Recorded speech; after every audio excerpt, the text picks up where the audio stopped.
Sidak tim Kementerian Pan-RB di Kantor Imigrasi Semarang dipimpin langsung Jufri Rahman, Deputi Reformasi Birokrasi, Akuntabilitas Aparatur dan Pengawasan. Turut hadir dalam kegiatan sidak ini Rahmat Setiaji, staf khusus Menpan RB bidang penanganan anti korupsi, Zairozi, Sekretaris Direktorat Jenderal Imigrasi, Priyadi, Kakanwil Kemenkumham Jateng, para kepala divisi beserta sejumlah kepala UPT Migrasi di lingkungan Kemenkumham Jawa Tengah. Jufri Rahman bersama tim melakukan pengecekan proses pelayanan di kantor imigrasi kelas 1 TPI Semarang, mulai dari pendaftaran, antrian di loket, sampai hal-hal teknis lainnya. Secara umum ia menilai alur pelayanan di kantor imigrasi Semarang cukup baik, walaupun menurutnya perlu ada beberapa hal kecil yang perlu diperbaiki. Misalnya bagi pengurus paspor yang tertunda karena mati lampu, maka hendaknya diberikan kompensasi seperti diberikan souvenir atau paspor diantar ke rumah pemohon. Selain itu, Jufri juga memberikan masukan agar alur pelayanan paspor jalur masuk dan keluar tidak bertemu. Hal ini bermanfaat untuk mengontrol waktu pengurusan, memantau jumlah pemohon, serta menghindari antrian panjang.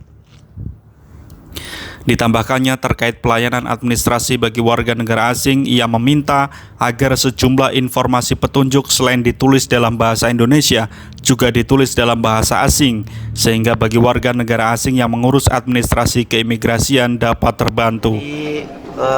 Secara umum ya, saya sudah lakukan peninjauan di kantor wilayah Kementerian Hukum dan HAM Jawa Tengah dan juga di kantor imigrasi kelas 1 Semarang.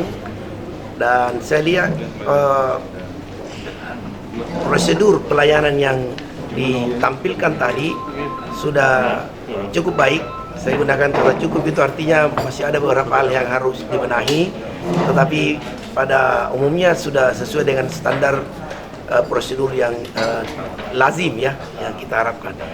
Tapi saya ingatkan kepada mereka bahwa kata kunci untuk pelayanan itu ada dua. Yang pertama adalah kenyamanan dan keamanan bagi penerima layanan.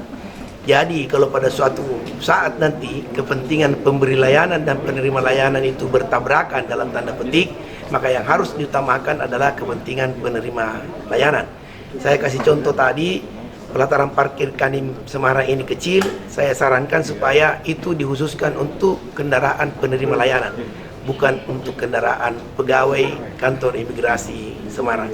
Nah, kalau semua hal-hal yang saya sampaikan tadi ditindaklanjuti, kita berharap mudah-mudahan tanggal 10 Desember nanti kantor imigrasi Semarang ini bisa naik panggung menerima sertifikat WBK. Amin. Dari Kota Semarang, Agung Cahyono, IMTV melaporkan.